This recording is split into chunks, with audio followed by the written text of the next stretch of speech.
ఇక మా బావ సేనకాడికి వెళ్ళి ఇప్పుడే వచ్చిండు చూడండి. మా పెద్దక్క భర్త అయినా మా బావ. మా చింటుగానికి దెబ్బ తాకింది, కాలుకు బండి దెబ్బ తాకింది. వీళ్ళు లేకుంది హైదరాబాద్కి. అరే చింటూ నీ కాలు చూపిరా, దెబ్బ తాకింది అక్కడ చూడండి. బండి పాయల కాలు ఇరుకొట్టుకున్నాడు.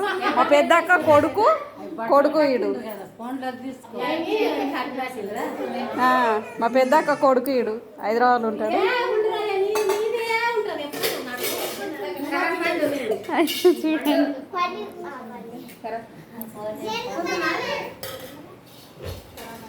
అయ్యో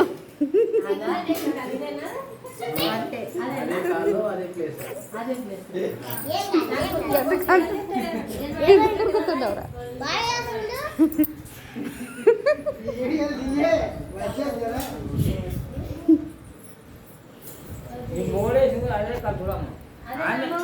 బాయ్ ఫ్రెండ్స్ ఉంటున్నా. ఇప్పుడు వచ్చిర్రు అందరు పిల్లలు.